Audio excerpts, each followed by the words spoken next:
Before we proceed, I think there's a video that ILC would like to show.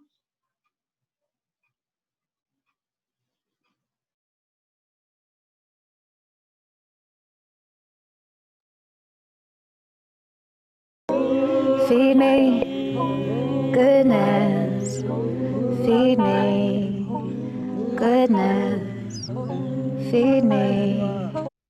Om da da, om da da, om da da, om da da, om da da, om da da, om da da, om da da, om da da, om da da. Goodness, feed me. Goodness, feed me. Goodness, feed me. Goodness, feed me. Take me home.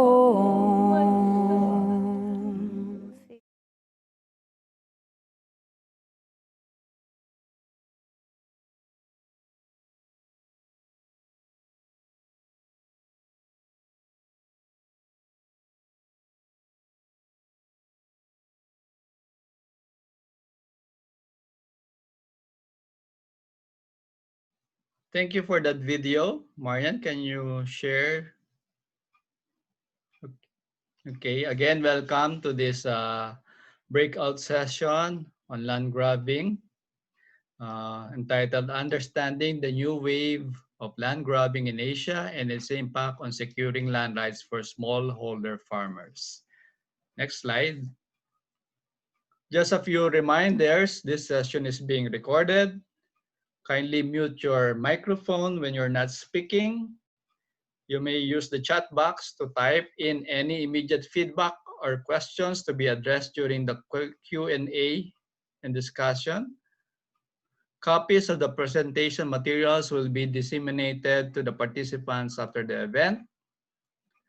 For the speakers, please note that the host will be screen sharing your presentation. Hence, please say next to let the host know when you are about to proceed to the next slide presentation. Also, you will hear the sound of a bell when the remaining time of your presentation is 1 minute.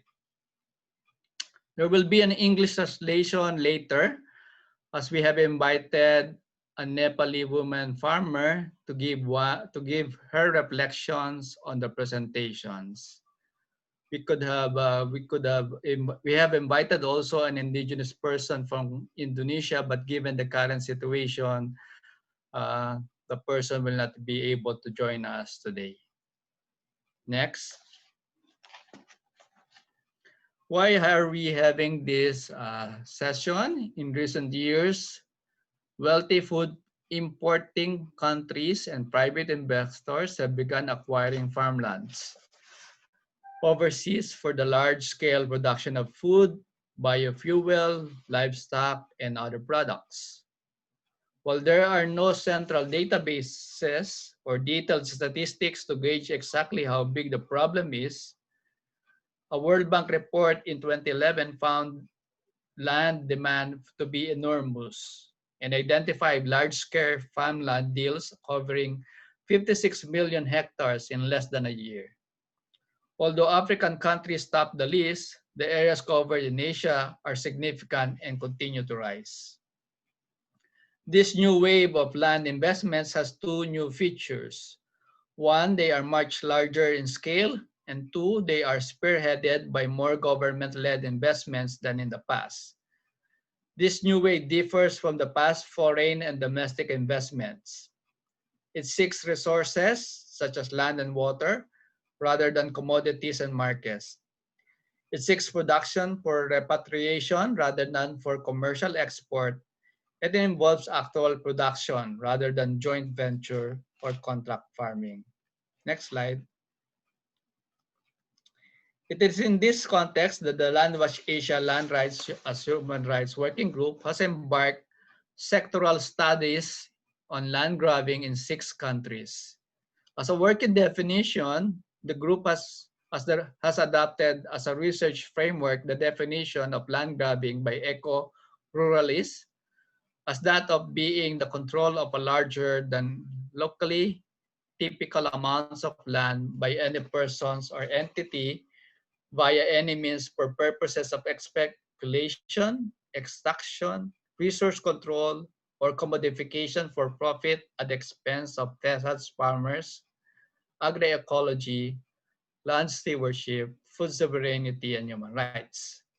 From such definition, we found five elements of land grabbing: the size of the area that has been grabbed, the people or entities involved, the form of control or how the land is controlled, the legal nature of the transaction, and the usage or how is the land used and for what purpose. Next. It is in this context that the studies are undertaken with the following objectives: to describe and discuss the processes of the various stakeholders involved in a particular sector and the impacts of land grabbing. It also aims to describe and identify issues and challenges and policies and mechanisms of the state in relation to the sector and to formulate recommendations to protect and uphold the tenure rights of individuals and communities. The table shows the different partner organizations in conducting the research in the 6 countries. From March to September of this year, these organizations have collected data and undertook virtual focus group discussions with communities and civil society organizations. Henceforth, online focus group discussions with civil society organizations and community-based organizations have and will be undertaken in the 6 countries. Next, please. Building on ILC's commitment to people-centered land governance, the Land Watch Asia Land Rights Human Rights Working Group thus is organizing this session to present the snapshots of the draft sectoral studies. Given that the studies are being updated and the short time allocated for this session, we are just presenting the main highlights of the papers. Copies of the full studies will be provided to the participants once available. But the more important objective of this session is to discuss with the participants on possible areas of collaboration at the regional level. Thus, the overall question we intend to answer today is: what collective actions in the Asian region should communities and civil society organizations undertake to counter land grabbing? In terms of the program, we will have the brief presentation of the studies, followed by a panel to share their reflections on the presentations and their thoughts on what can be initiated at the regional level. This presentation and reflections will then be used as inputs in the parallel group discussions, which we shall explain later. Thank you very much. And on that note, let me proceed to the first panel for Southeast Asia. And I shall ask Ferry Widodo of KPA to present their study. Ferry?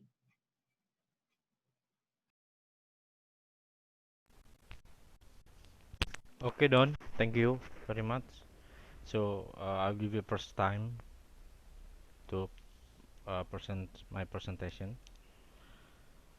Hello. Hello, yes. Yeah. Yes. I'm having some issues, so I'm going to give me a second, sorry. Okay.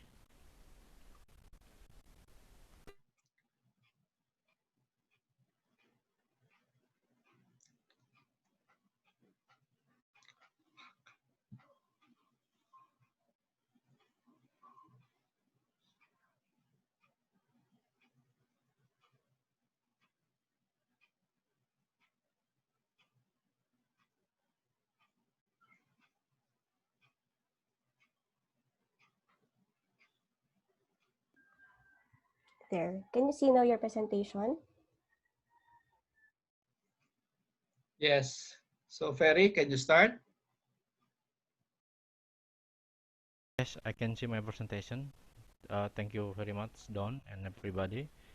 Good afternoon, everybody. So I only been given 5 minutes, so I will be quick to explain my presentation. So maybe you can everybody can read my title in presentation, and I want to presentation about the plantation palm oil in Indonesia.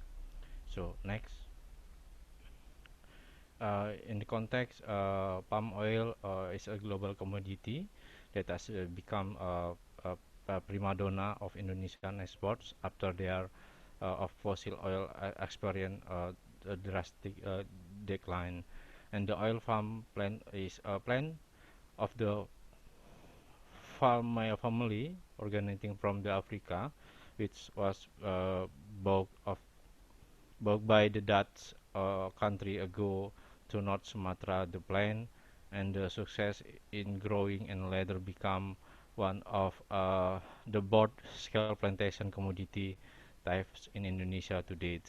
On the other side, the expansion of the palm plantation in Indonesia has invited a lot controversy about nationality, both national and international. This is because the way of averting from the oil palm plantation is expanding rapidly, uh, reinforcing the trend of monoculture system, and being land hungry have created a problem at the site level. And agrarian conflict that have arisen due to the operation of oil palm plantation have caused village farmer and indigenous people to become victim of disparate conflict. Next, uh, farm of control, political economy development paradigm, a liberalization of agrarian source land as commodities, good land accumulation process for economic political interest. Development model leads to elimination of people rights or access to land and other livelihood resources. Very Overlapping, sorry to yes, interrupt. There is a request from the participants for you to yes. speak louder. Thank Oh, you. okay, okay. Sorry.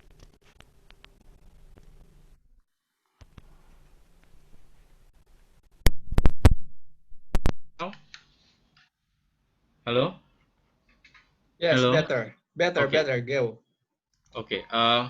Overlapping area, an example, uh, forest area claim versus community land. No participatory, no transparency, and discrimination on plantation law. The next, uh, who are involved and impact. In 2019, there were 279 agrarian conflict with an area of 7,000 hectare, and the number of people affected in is 100. No, no, next, yes, this, and family spread across for 44 for 420 villages across all provinces in Indonesia. The biggest conflict occurred again in the plantation sector with the total of 87 conflict eruption. Of the 18 conflict, most of them were caused by oil palm plantation with the 69 conflict eruption. This is data from the annual report KPA in 2019. Okay, next. Recommendation from the KPA, Basic Agrarian Law and House Assembly Decree implementation the need of state corrective action again and sectoral or contradictive law or regulation. urgently need a comprehensive and systematic mechanism from the national to local level, led directly by president through a special and ad hoc institution or commission on the conflict resolution, multi-sector and multi-state actor, people participatory or involvement. Fundamental aspect paradigm change online and agrarian source definition, conflict resolution to agrarian reform implementation, urgency to address and conflict area, bottom-up approach, we call that LPRA, shall be recognized implementation of presidential decree, formation of task force on agrarian reform, national to district level within 3 months after the issue decree, implementation of presidential decree in 2019. Conflict resolution through IFIS recognition, customary, hello,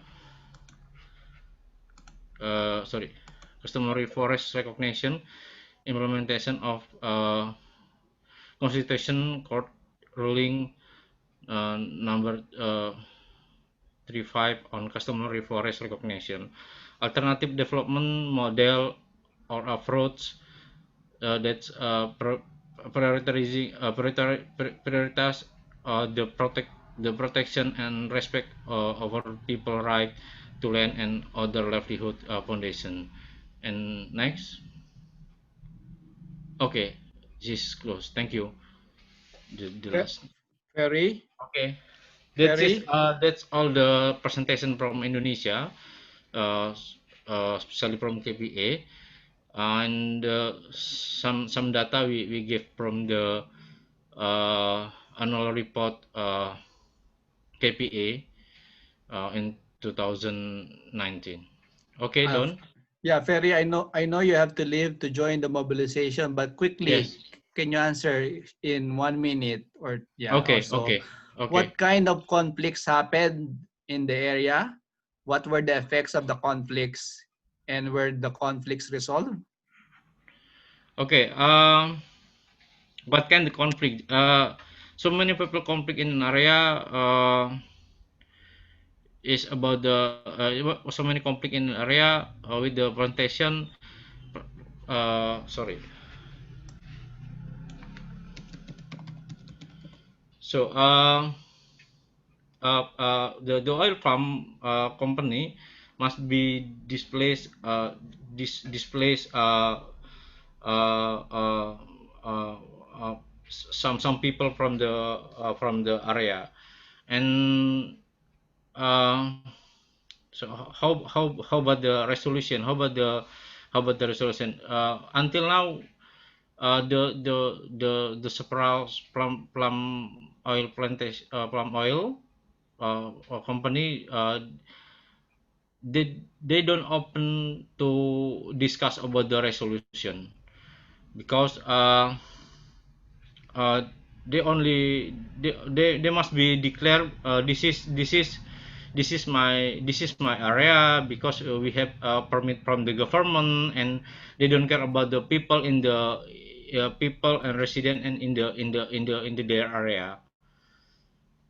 So this is clear or not done? Hello. Okay.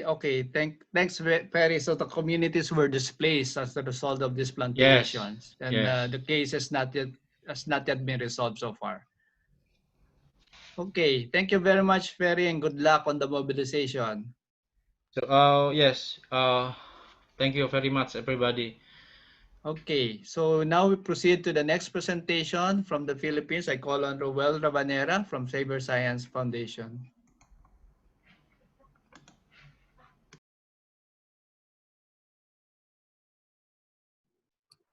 Thank you, Don, and good afternoon to all. Salamat sore, namaskar, good afternoon to everybody. My presentation is entitled Expansion of Oil Palm Plantations in Indigenous Peoples' Lands in the Philippines. Next slide, please. Palm oil plantations have been operating in the Philippines since the 1950s. Currently, oil palm plantations span over 89,000 hectares.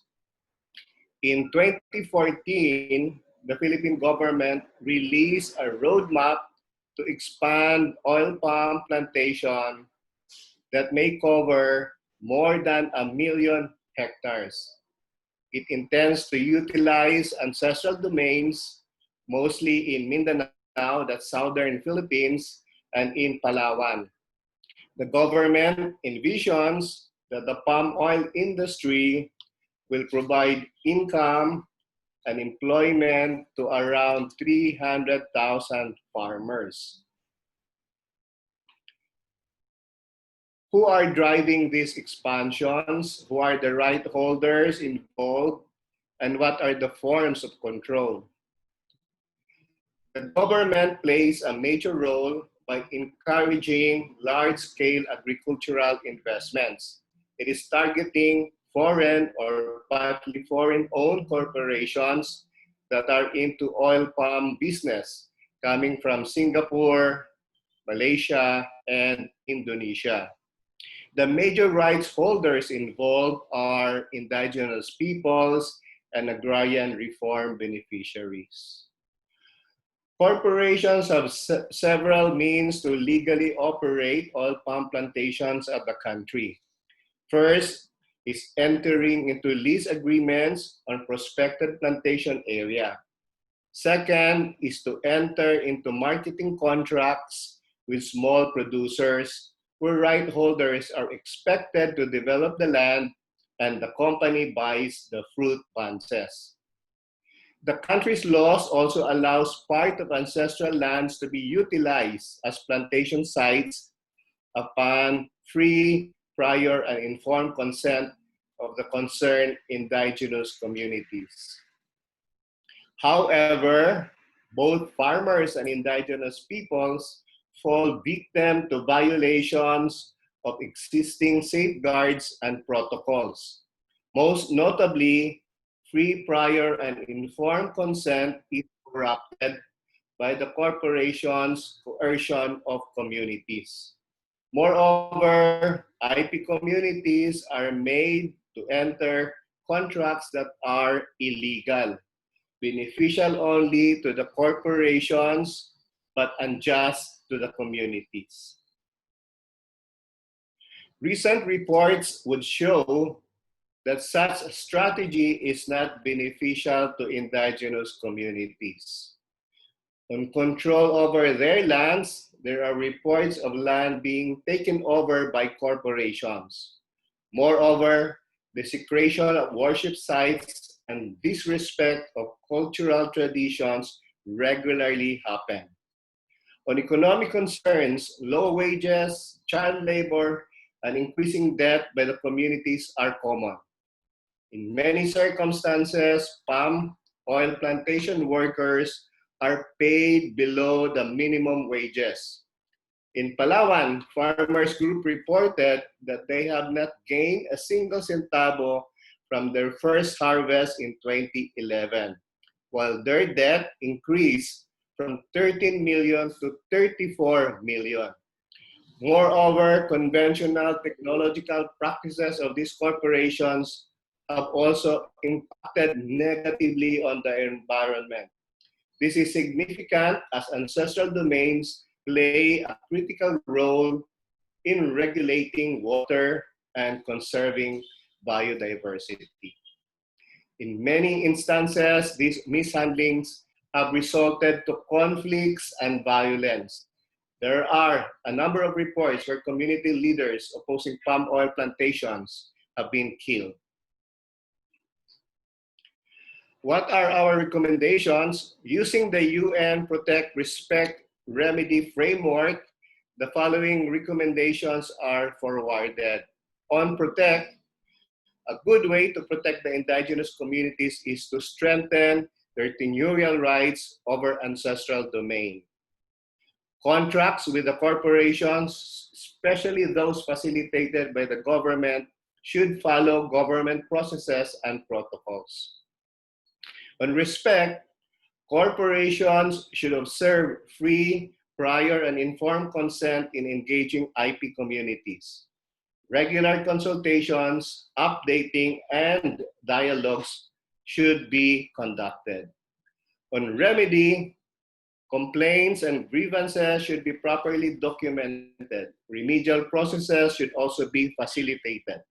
In addition, given that these investments are continuing, a help desk is recommended. The establishment of help desk may be coordinated with the Commission on Human Rights and other relevant government agencies. That ends my report. Thank you all for listening. Good afternoon to everybody. Thank you. Thank you, Roel. So I now call on the next speaker, Next Sarin of Star Kampuchea from Cambodia to present his study. Sarin? Yes. Yep. Thank you very much, Don, for giving a floor to present about the Chinese cigar plantation within economic land concession. Next, please. Yeah, the Chinese cigar plantation economic land concession. Why the government grant the economic land concession to the Chinese company or Chinese corporation. China is the country's largest sources of foreign direct investment. That's why the government grant the economic land concession to Chinese company called Hang Fu.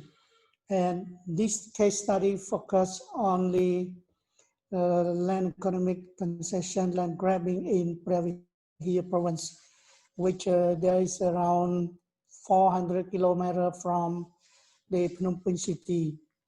And Hang Fu have 5 companies, subsidiary companies. And this company invests 360 million US dollar, and it is one of Asia's largest cigar producing facilities that export raw and refined cigar under EU everything but no arms policy. These 5 companies receive land for sugarcane development plans, and as this conflict tracked, thousands of indigenous people in Pravia province are losing their livelihood, and almost entire village 90% fall into debts. Next, please. Form of control. As already mentioned, that this company can control the land through economic land concession, and this is allowed by the 2001 Cambodian land law, and the law limits the total area for ELC only 10,000 hectares for a single company. However, these 5 subsidiary companies receive more than 10,000 hectares. That is violate to the laws. Taking over the land from the citizen. Some residents were compensated only after the company enriched their land with sugarcane. And some villagers were never compensated as well. And also the law required the agriculture project of 10,000 hectares or more to submit environment impact assessment. But residents report that the company has not submit EIA and social impact assessment. And also the company have violated the term of their concession on some occasion. For example, clearing the land before fulfilling some requirement or without inform the villagers. The procedure is good, but there are some shortcomings in implementation. Next slide, please. And the purpose of investment. The company planned to produce refined sugar 2,000 tons per day, most for export to the EU. But only the beginning of the year, it was reported that they can produce sugar, but they cannot produce the sugar, only produce juice of sugar cane. And now EU suspend in part of Cambodian trade preference because of they found that the companies and also some investors have failed to comply with international human rights treaties. Just explain that the EU everything but not arms trade scheme offer Cambodia and other developing nations duty-free and quota-free access to European market on all export except arms and ammunition. This is the everything but no arms. And what the effect to the family and the communities. In social sectors, that the people lost their land, especially the indigenous people and non-indigenous families. And they also displaced to another place where there is no land for farming. And dozens of land activists and NGOs were threatened to be killed and arrested by the provincial authority. 5 land activists now are under charge of the court. Regarding to economy and livelihood, there are 1,000 families of indigenous people and non-indigenous people from 20 villages directly impacted lost their livelihood. I already mentioned that some of them do not have money for medication and also fall in debt. Many do not have enough money for medication and treatment, and they are no longer able to support their children's education. Lost access to forest area for raising, tapping, and collection of number forest products because of the tree for raising, tapping were cut all and for the sugarcane plantation. And also the people, the villager, lost of access to stream for fish. Fish are poisoning and the water are contaminated. Next slide, please.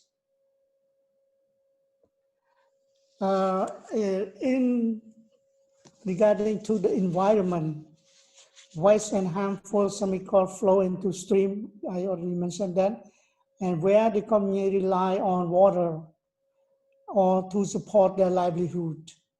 Fauna and stream have disappeared, losing aquatic animal which people rely on foods. And also the grass for buffalo or cows are lost as well. And cultural, related to culture, 19 ancient temple inside the concession site has lost. That this temple is part of it, of our cultural heritage. The concession hinder princeless culture, harmonization, and solidarity among the local indigenous people. The bury forest and the spirit forest also destroy as well. The next slide, please. Some recommendation that I pick up from the group discussion and interview with the people who affect on land grabbing in Prairie here. To protect, the government should speak up the registration on the community land titling for IP. The government should respect rights of IP to manage their forest land and culture. Respect the government should or the company should uphold safeguard outbreak, EIA and SIA. And the government should conduct regular monitoring on the daily operation of the company with the participation of the concerned community and civil society. Remedy, give land back to the villagers whose land were illegally taken. Pay appropriate and fair compensation without intimidation to the villagers whose land are grabbed. Drop out all case against land and human rights activists without condition. Thank you very much for your kind attention. That is all from me. Thank you, Sarin. Yeah. Now we have a question here, one for the Philippines.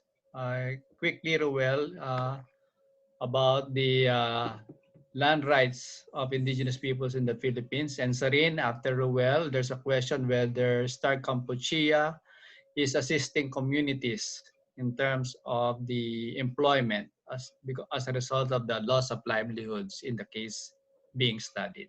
Okay, Ruel? Don, hello Don. Yes? I just want to leave from this forum because I want to join with all my friends in the street. So I Okay. want to say thank you for the everybody and thank you for the attention. And I'm really sorry I can join too long because I must join to uh, with my friend in the street. So thank you and so I'm so sorry. It's So okay. so Good. goodbye everybody. Yeah. Stay Yo, thank safe. you. Good luck. Yes, thank you. Thank you. Thank Wear you. a mask, Perry. Yes. Okay, Thank Roel, you, quickly. Marisa. Okay, see you all. On the question of Kamal, on if there is are the rights of the people, indigenous peoples, are recognized here in the Philippines? Well, we have here a legislation.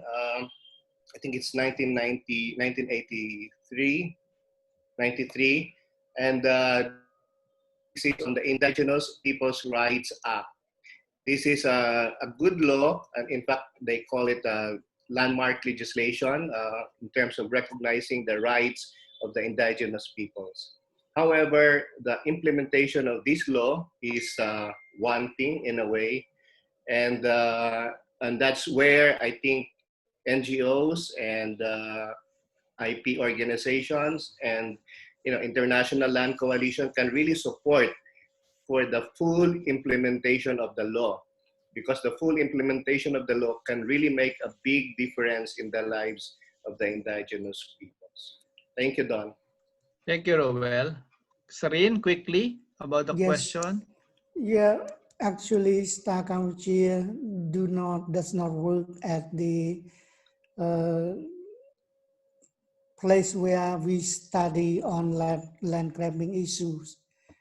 But to have the community to improve their livelihood because of the loss of their jobs, the loss of the forest where they can collect redding and non-timber products.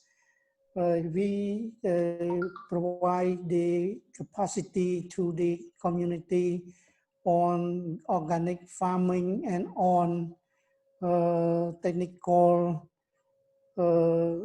agrarian, technical agriculture so that they can grow the rice well. And also we help them how to identify the market for their product. Thank you very much. Thank you, Sarin, for explaining the intervention in terms of linking the farmers to selling their products. Okay, we'll now move to South Asia, and I call on Binod Gautan of the CSRC Nepal. Binod? Yes, John, thank you for providing me this opportunity. My presentation is Namaste all. My name is Vinod. I work with CSRC Community Self-Reliance Center, Nepal. My presentation is practices of public land leasing, a sectoral study on land grabbing in Nepal, how the government is awarding public land to the private sector. My presentation is focusing mostly on this title. Next slide, please.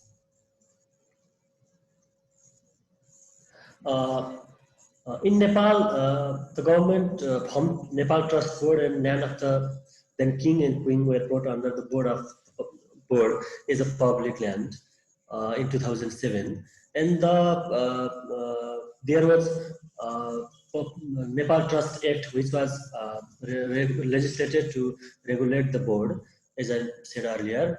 After 12 years, in 2019, as per the interest of private sector, especially the business persons, some provisions were included there to lease the public land to the private sectors. And in 2019, government awarded public land in cheap price.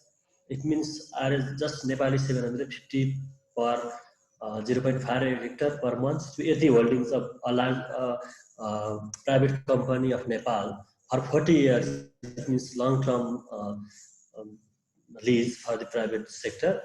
And in 2006, six power irrigation companies were formed by the same group, same company, that is Eti Holdings, and the government awarded 148.14 hectare of land for the same private companies in different companies' name. And the government also did not follow the competitive binding processes as per the existing laws in Nepal. And in 2015, we have new constitution. New constitution was promulgated in 2015. The constitution has some progressive provisions for the land reform, especially for the landless and land poor farmers in Nepal. And the constitution has paved the way to register land in the name of landless persons. Next slide, please. But what are the forms of the controls by the private sectors? It means the government awarded the land through lease.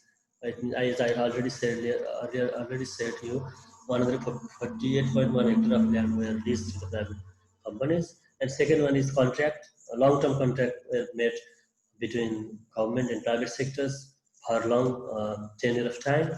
Then tax concession, there was no tax. The private sector did not pay to tax for the government because it was in cheap price. They need to just pay for the first cheap price to the government. Next slide, please.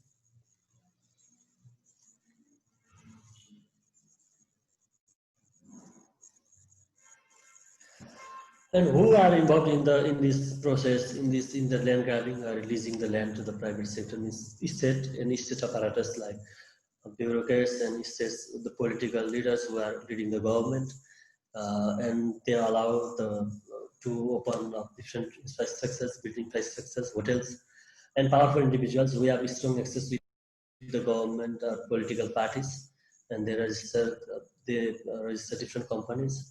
Then private company, the largest, biggest private companies who directly influence to the government to take the government land and lease.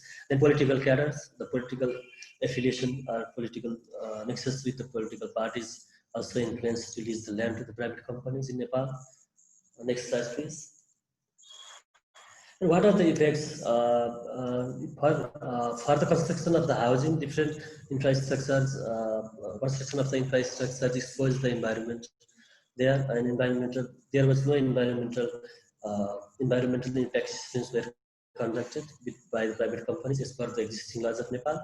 And there is also possibility of about 30,000 people through the mega projects like cable car, resort, and other tourist, other recreational facilities and infrastructures there. And the practice of land leasing, the most important, most dangerous part of this leasing this practice is the sidelines of the land reform agenda, which was enshrined in the constitution of Nepal. But one hand, government is claiming that there is no land to the landless persons, but on the other, it is awarding to the private sectors, large portion of public land to the private sectors. So the such practice has sidelined the agenda of land reform. And next slide, please. We have some recommendations to the government for respect the issues of landless and land poor farmers is enshrined in the constitution of Nepal, and we strongly recommend to the government to protect their rights, and so the provision of the land leasing is remarks which was included in the Trust Act should be removed for the benefit of the people like landless and land poor farmers, and those who are affected most through the construction of the private sectors or uh, government such practices.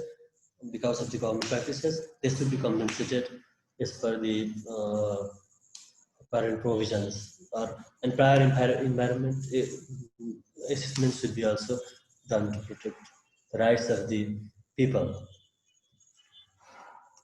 Thank you. This is my presentation. Your questions, comments, and queries are highly appreciated. Thank you all for your kind.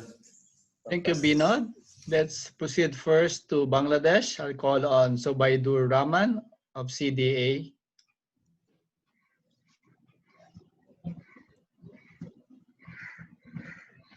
Hello, good morning to everyone. I am Mohammad Jobaidur Rahman. I have assigned by CDA from Bangladesh.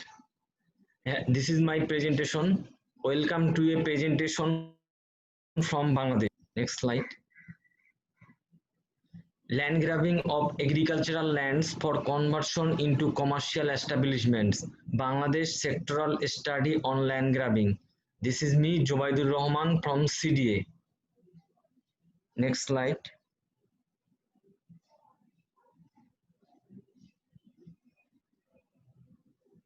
Grabbing of agricultural lands for the establishment of export processing zones. The contribution of agriculture to the GDP has been declining in the last decade from 20.80 in 2000 to 13.35% in 2019. Agricultural land is decreasing for building commercial establishment such as export processing zone, shopping mall, airport, military cantonment, mega authorized mill, etc. There are 10 EPZs in Bangladesh established since 1983, covering 5,117.25 acres. 8 are government owned. Government has announced in 2016 that next 15 years 100 new EPZs and SEZs will be established under Industrial Policy 2016. EPZ only deals with export related economy by BEBJA, where SEZ deals with export and import both business by BEJA. Next slide. What is happening? EPZs are established to get faster economic growth and to promote foreign investment. The land of the EPZs grabbed through ownership by the power of the state. When the government decided to establish any project, the community people has no option unless to give their land. Although the government of Bangladesh called it land acquiring, not land grabbing, and no free pre-or informed consent and no legally binding instruments. The state parties are involved in land grabbing for EPZs. Next slide, please. Effects of land grabs on communities. Poor and indigenous people are facing agricultural land grabbing, which poses a vital threat to their livelihood and food security through displacement, de-employment, non-farming activities, etc. Availability of food is in threat, the price of food are going high, and import dependency increasing for food. Agricultural land grabbing for EPZs, it is against of Constitution of Bangladesh against the existing acts and National Land Use Policy 2001, the Acquisition and Requisition of Immovable Property Act 2017. Most of the time, the owner of the land does not get proper compensation. Next slide, please.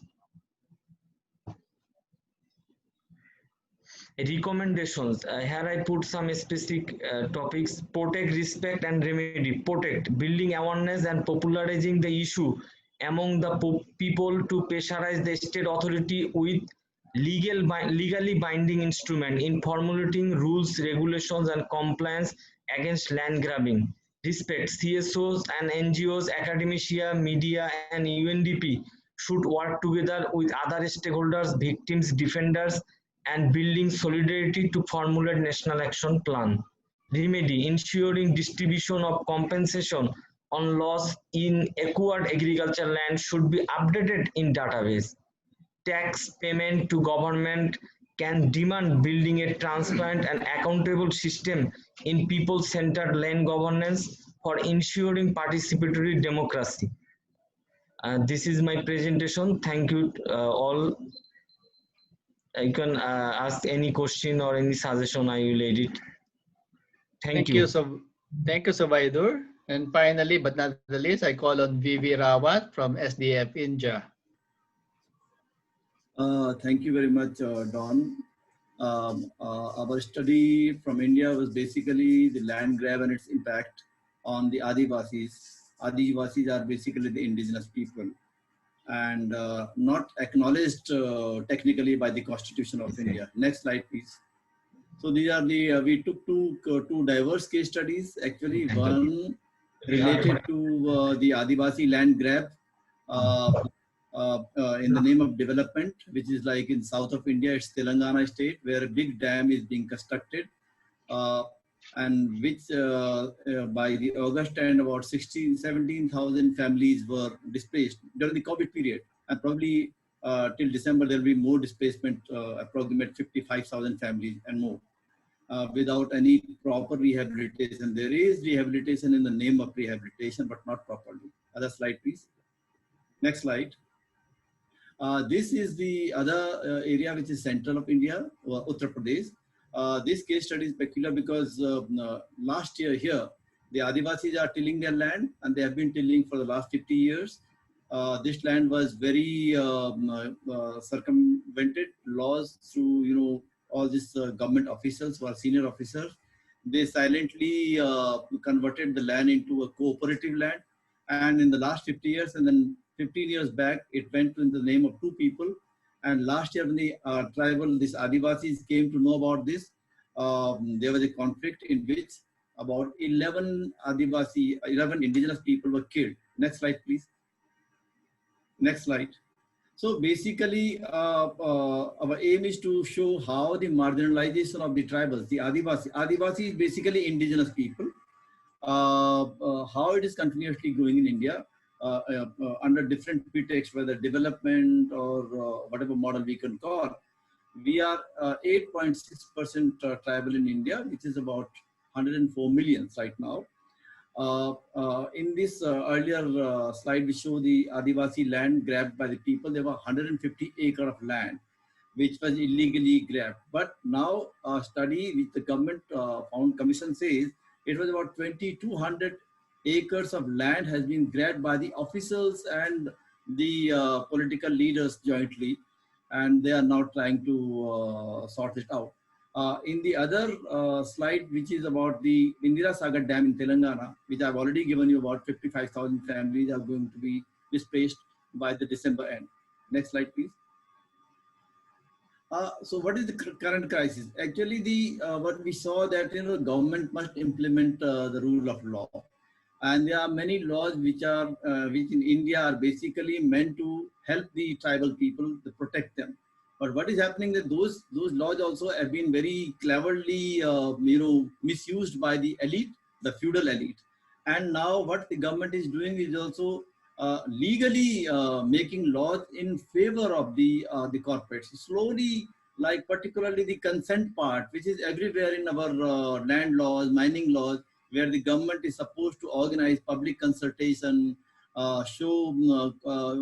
give a public notice in local languages, that have been slowly diluted and done away with. And this is the biggest challenge. Next slide, please. Next slide. So how is the land grab? It's basically big companies who are being given land in the name of mining, the big dams which are like located in the tribal areas. Then because the Adivasis or tribal live in a community, so they may not have the land papers. And many times the land papers are given by the revenue department, rejected by the forest department. So this conflict between forest and revenue department also causes a lot of displacement and conflict. And then there are various zones now, tiger zones, specific parks. We have big forest areas. And land use pattern is being changed and named corporate, even the tiger zones, where you're calling for forest safaris, tiger zone where you're taking people for tourism. Next slide, please. Next slide. So how has it impacted? So one is the environmental destruction. Both areas, the Adivasi areas in India are very rich in minerals, in water, in timber, and beautiful landscape, like in Telangana, that Polavaram Dam is being built on Godavari River, beautiful, absolutely green area. Sonbhadra, Son means the gold. It's a gold mine area, very rich in resources in Uttar Pradesh state, one of India's largest populated state.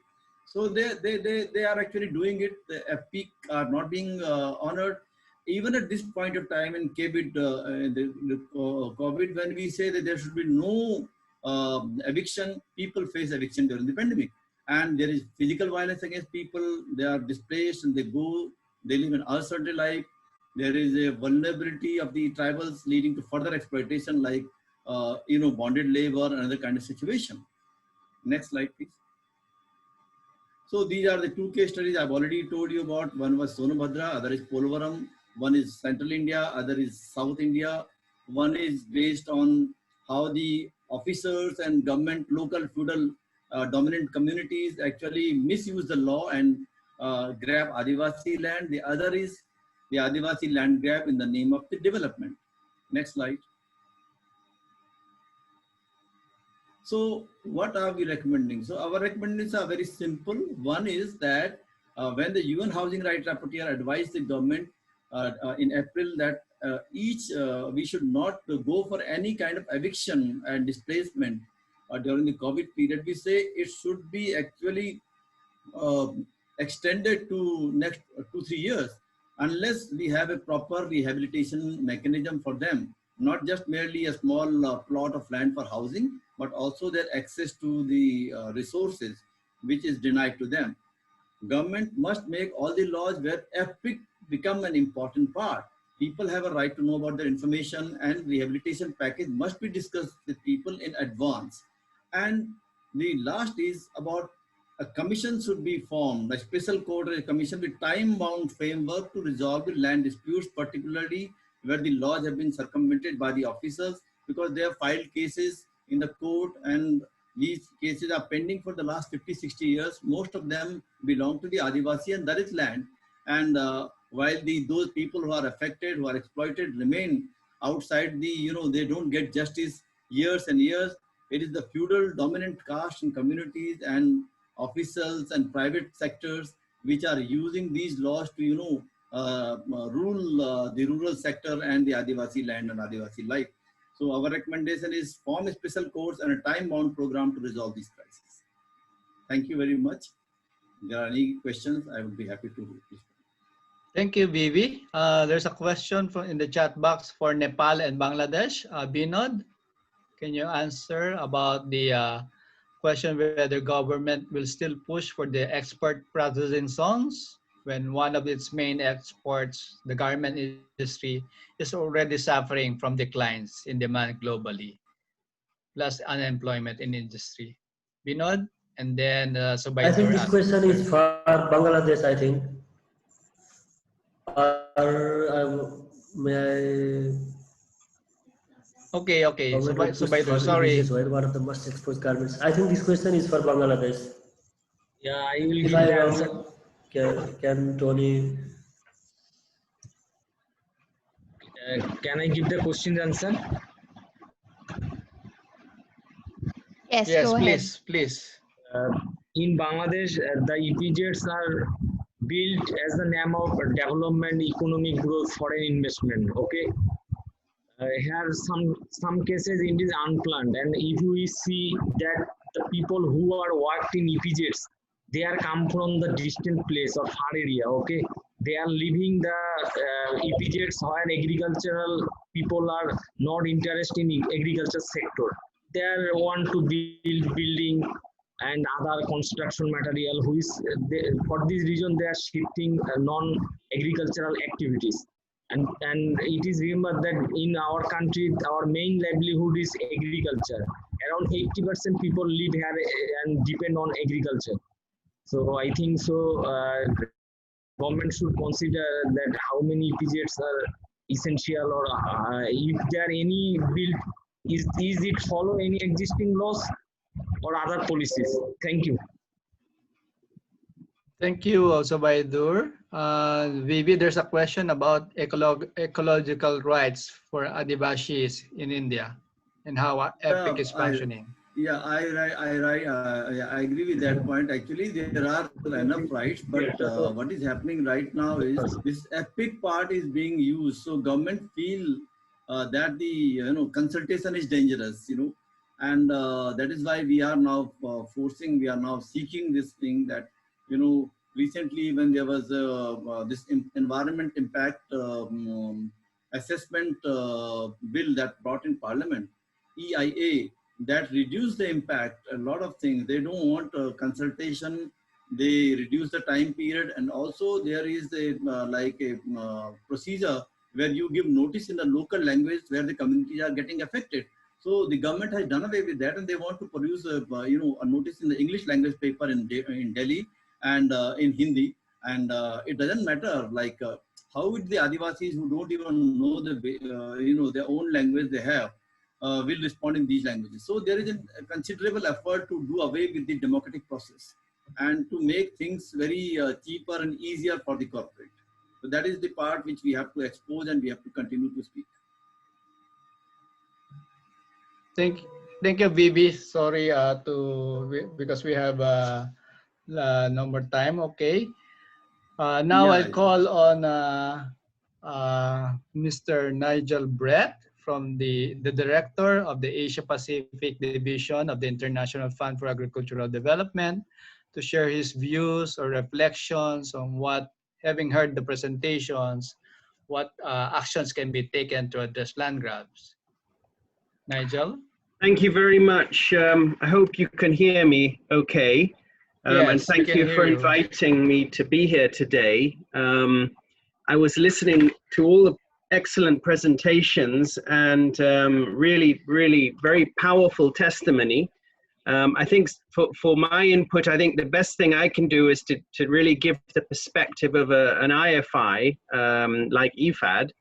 And let me start by saying that IFAD opposes land grabbing, whether it's large-scale private investors or land grabbing within communities. But on the other hand, we very strongly support measures that secure land and resource rights for rural communities and that help them enter into beneficial partnerships with outside investors.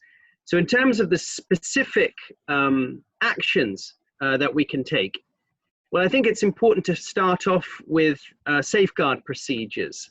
So, one of the principal tools we have in IFAD to prevent land grabbing in our operations is our safeguard procedures. And these are drawn up in compliance with international good practices and procedures. And these include things like prior informed consent requirements and grievance and redress mechanisms, stakeholder consultation processes, etc. So all our projects have to comply with these very rigorous procedures.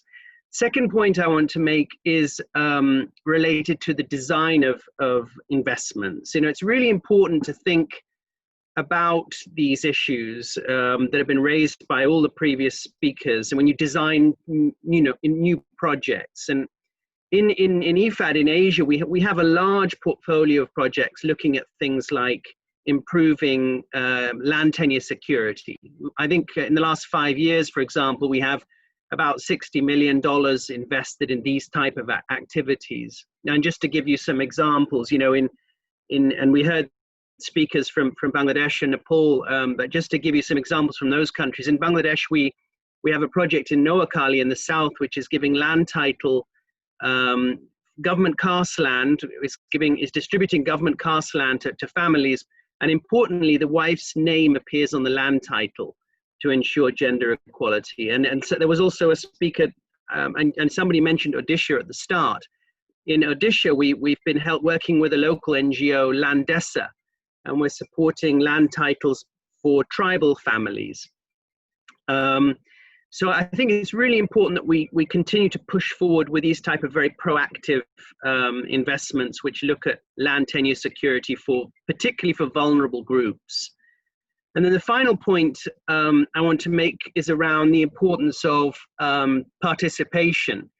You know, when you do activities in these areas, you know, local people should be active partners in the process.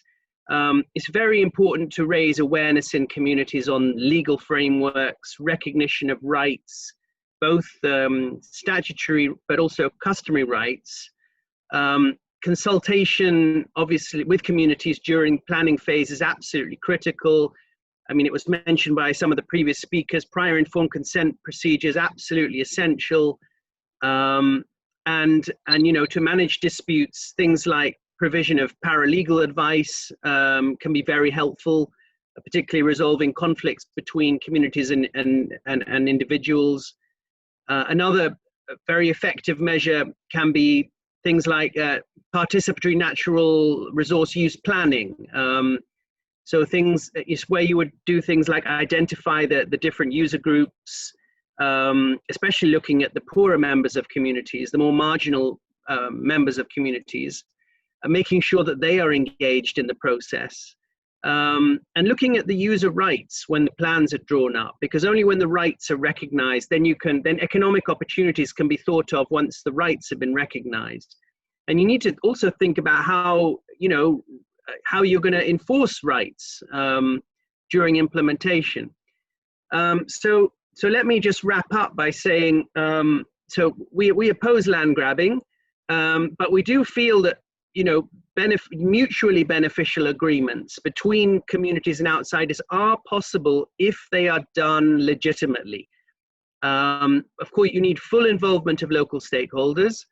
You've got to follow best practices like prior informed consent, transparency, grievance mechanisms, and you've got to have real benefits for local rural people. And you know, in IFAD, we are really committed to continue to work on these issues and to ensure we get, you know, sustainable livelihoods for the rural poor, and that they have secure access to their natural resources. So I hope that was helpful in giving the perspective of a development partner in this process. Over. Thank you, Nigel. We'll follow up on you on this as we develop our further action to address land grabs. Now I'll call on Paulo Gropo, the Land Governance Consultant for the FAO Regional Office for Asia and the Pacific, to give his reflections or views. Paulo? Thank you, Don, and thanks everybody for inviting me today.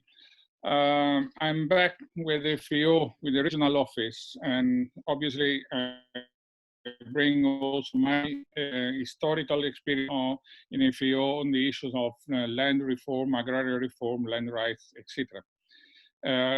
You know how difficult it has been. We jointly organized the International Conference on Agrarian Reform in 2006 in Porto Alegre, and more recently in the World Forum on Access to Land in 2016. Making the agrarian reform or land rights agenda emerging in FAO at global level has not been that easy, and keeping it is even more complicated. However, little by little, at a more regional level, the changes related to the increasing demand of land and natural resources have finally been particularly highlighted during the 33rd session of the FAO Regional Conference. And this is where it has been noted that land and natural resources are getting scarcer due to several reasons that you have just mentioned in the several case studies, including speculation, government grants of land, large concession to national and foreign investors, climate change, forest exploitation, tourism, urbanization, and population growth. Such issues are particularly and especially compelling in this region in Asia, where IPs, ethnic minorities, and other communities do rely on their ancestral land and related natural resources for their livelihoods, without having, however, the legal recognition of their customary rights. This has been the angle that we have chosen to reopen the discussion in our regional office and with our government partners in the region. The lack of recognition and safeguards of customary tenure rights, especially in the context of large-scale land investment, is one of the most contentious and complicated land-related issues in recent times. For years, policymakers have debated how to deal with customary tenure. These concerns arise because dual multiple legal systems coexist in many countries. And the presence of multiple systems can contribute to insecurity and conflict. Quite frequently, land tracts under customary tenure system are not recognized or acknowledged by the state. Without this formalization, there is room for uncertainty regarding the exact extent of community area or whether a given area is occupied or not. In this context, areas occupied by rural communities, IPs, and ethnic minorities, but considered unoccupied land by government, have been considered to national and foreign companies for private investment. And you have recalled in several now of the case studies. And as a result, these issues have been the root of conflicts and violence in some parts of the region. So improving understanding about the challenges and opportunities related to the recognition of customary tenure systems is crucial to foster policy dialogue with governments and relevant stakeholders. We do believe that starting from this angle is a way that might be opening space for multi-stakeholder collaboration with NGOs, CSOs, as well with government. This is why we have started with two sets of activities. On the one hand, we are preparing a set of country-specific policy briefs that will serve to guide the discussion leading to potential action to be adopted by government. These policy briefs, the last 5 are about India, Bangladesh, Thailand, Philippines, and Timor. And in parallel, we have also started a collaboration with the Office of the High Commissioner on Human Rights in order to jointly develop a guidance note on the impacts of several of these issues, the rights on IPs, rights to land, climate change, gender issues, indigenous knowledge, and obviously the overall impact of COVID. The idea is that with this set of documents, together with the Office of the High Commissioner and other partners from civil society, as well historical partners in this issue, like has been the case for IFAD since the international conference in 2006, we will be able to open up a door for a more engaged policy discussion with governments in order to attack the question of policies and legislation. This is where we stand today, and we obviously are open and we do encourage further collaboration with all of you. Thanks. Thank you, Paulo. We look forward in getting copies of those documents and being engaged further in the process of the conference, World Conference, if there should be follow-up for that World Conference Agrarian Reform. Now I call on Ms. Bimala Shrestha, a woman farmer and secretary of the Sukret District of Land Rights Forum in Nepal, to share her views about what she has heard so far. And there will be a translation. So if you can look at your in your faction, there's this closed caption. You can enable it so that you can see the translation while she is speaking. So Miss Bimala.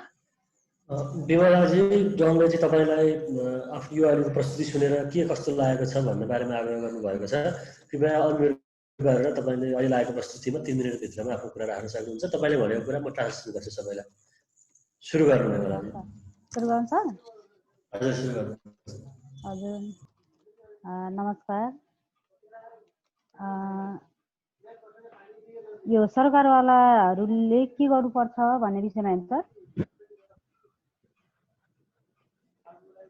हजुर सरकारहरूले के गर्नुपर्छ भन्ने कुरामा अब भूमि सम्बन्धी समस्या समाधान गर्नका लागि देशभरिका सबै सरकारवालाहरूसँग चाहिँ यो विषयमा कुरा राख्नु जरुरी देखिन्छ। अनि त्यसपछि देशभरिकै सबै भूमिहीन किसान अनि गरिबहरूको चाहिँ एकदमै सङ्गठनहरू चाहिँ हुन जरुरी देखिन्छ। अनि सरकारवालाहरूले जो यो सरकारमा बनाएको नीति छ नि त्यो नीतिहरूलाई चाहिँ एकदमै कार्यान्वयन गर्यो भने पनि केही समस्याहरूको चाहिँ समाधान हुन सक्छ। अनि नीतिहरू चाहिँ बनाउँछ तर कार्यान्वयन पक्षमा चाहिँ एकदमै कार्यान्वयन नगरेको हुँदाखेरि भूमिहीन किसान गरिबहरूको चाहिँ अब अधिकारहरू प्राप्त हुन सकिरहेको अवस्था छैन। अनि त्यसैले यो कार्यान्वयन पक्षको कामहरू चाहिँ गरिदियो भने पनि केही समस्या हल हुन सक्छ। अनि यसै गरेर देशव्यापी रूपमै सरकारवालाहरूलाई चाहिँ हामीले यसरी नै आफ्नो अधिकारका कुराहरूलाई दबावमूलक तरिकाले अथवा आन्तरिक क्रियाहरू गरेर सरकारवालाहरूको चाहिँ ध्यान आकर्षण गराइरहनु चाहिँ जरुरी देखिन्छ। त्यसका लागि चाहिँ देशभरिका भूमिहीन किसानहरू चाहिँ एकजुट हुनु जरुरी देखिन्छ र सङ्गठनहरू पनि सङ्गठित रूपमा चाहिँ अब सङ्गठनहरू आफ्नै तरिकाबाट सङ्गठनहरू चाहिँ एकदमै जरुरी देखिन्छ। सङ्गठनहरू बन्नुपर्छ। सङ्गठन बिना पनि केही कामहरू हुन नसकेको हुनाले सङ्गठन चाहिँ हुन जरुरी छ। आफ्नो देशको समस्याहरू चाहिँ अब छन त अब गरिब भूमिहीन किसानहरू सबै देशमा चाहिँ अब यो एउटै समस्या हो तर स्वरूपहरू मात्रै फरक हुन सक्छ। अनि त्यसैले हामी सबै देशव्यापी रूपमा चाहिँ यो कुराहरूलाई चाहिँ अब उठाउन एकदमै जरुरी देखिन्छ। हस् धन्यवाद।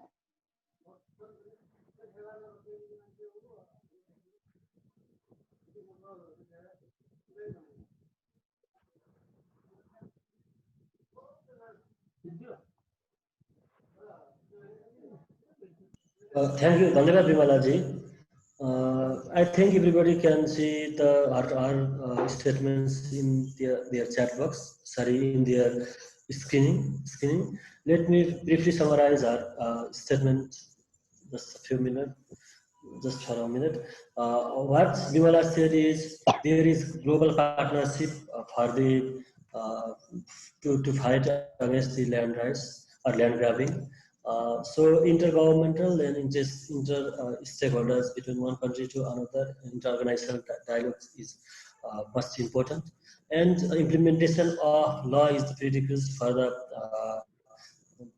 the rights of the landless and land poor farmers. And this also, there should be also a strong law against the land grabbing. And we, the people of different corners of the world, have same problem on land rights. So to fight against the violation of our rights, we have to be organized or united each other. To invite each other, regular discussions and such type of platforms is necessary to express our statements, and participation of landless and land poor farmers in decision-making level as well as in such type of forum is important. This is the brief summary of what Bimala said here. Thank you. Thank you, Bimala. Thank you, Binod, for the translation. Is Nigel still in the room? Hi, Nigel. Yes, I'm still here. Can you briefly respond? There are two questions in the chat box. Yes. Whether if there's a case where IFAD Yeah. withdrew its project, have you seen that? I've seen the questions. I've seen the Okay. questions. Okay. So, to my knowledge, I can't think of an example where IFAD has withdrawn a project, and that's principally because we don't have projects which do land grabbing. So on the contrary, our projects are mainly in the other direction. So our projects are looking at giving land title or giving long-term secure tenure to vulnerable groups. So I think that's the reason, but I can check, but I'm almost certain we don't have any examples. The second question related to the priority for IPs, which is a very interesting question. So IPs around the world have repeatedly asked for opportunities for more dialogue with UN, and we've taken a few steps. We have a policy on engagement with IPs that's been approved by our board.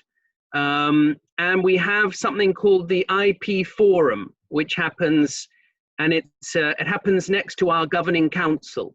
So this is basically where we have a large number of IP representatives from regional and international level. They participate in this big international forum. And this is about holding IFAD accountable and enabling IP leaders to bring their key issues to the attention of IFAD senior management. And of course, we also have, and this is the third question, what are some of the solutions, or how do we deal with these issues in projects? We have a whole number of projects which try to respond directly to the issues being faced by tribal groups. So for example, in Odisha, we have a project which is focusing specifically on particularly vulnerable tribal groups in remote areas of the state. And part of that approach, and I mentioned working with a land right, landessa. A part of that approach is providing long-term security of tenure, so land title to tribal families so that they have rights over their land. But we have many other examples. I mean, in Nepal, we have a project, again, working in remote areas, giving very long-term land tenure to landless women in remote areas, and this is looking at government forest land, degraded forest land, but giving long-term leasing of this land to landless women. So and we have many other examples along those lines. So I think it's very important that we continue this, but I'm very encouraged that we have quite a good set of activities ongoing in the region. Over. Thank you, Nigel. Paolo, there's a similar question. Are you still there? Absolutely. About, okay. Yes, we do have a policy that has been issued a few years ago. The document is available on internet. It dates back to 10 years, in fact, ago. So there is all the discussion that we have heard internally on the rationale for a specific policy on IPs, and as well a series of commitments or concrete engagement with IPs from the part of a few member countries. So several of them are quite obviously close to what Nigel has just recalled. And then there's a very active working group in Rome established, with whom we in the regional office are working together. So we can say that in the last 10 years, the issue of IPs has really emerged and is there now in the FAO agenda. As usual, the critical point is related to the asymmetries of power that these people, this community have when compared with the other players in the natural resources sector. And this is what attacked, in fact, more than going beyond the usual safeguard of FPIC, etc. So trying to find way to engage and to change the power relationships in this case. Otherwise, I guess we will remain, claiming for rights, but with limited results in practice. Thank you, Paulo. Sorry for that. We have limited time. So now I ask my colleague Denise to explain about this small group discussion. Denise?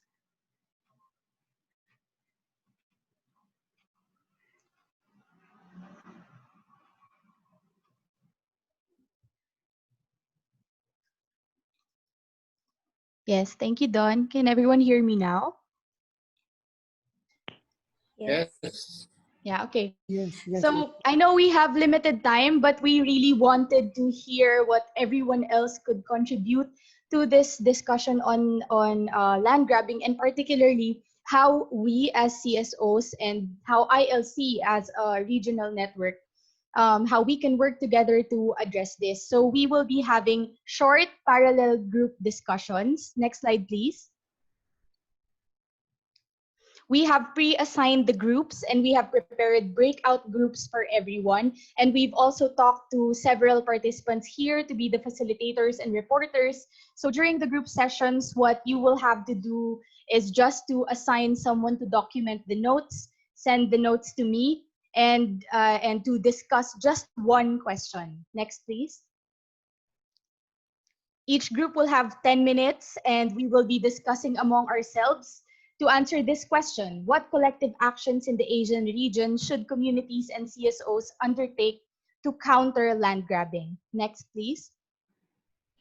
Now, you will automatically be transported to your respective groups. I will be enabling the breakout group function, and you won't have to click anything. You will be transported immediately. Next, please. And then after 10 minutes, the group will close and you will be transported back to this plenary session. Next, please. A reporter will be assigned. Your facilitator will be assigned to give a brief summary of what were the discussions in their respective groups. Next. And yes, as I said, we want to hear from everyone's, and we know that the time is short, so if ever you weren't able to speak up during the discussions, please know that back here in the plenary, you can for sure type in your comments, your suggestions in the chat box. Next. Okay, so with that, I'll be opening the breakout rooms. You all should be seeing something that like the host is inviting you to join the breakout room.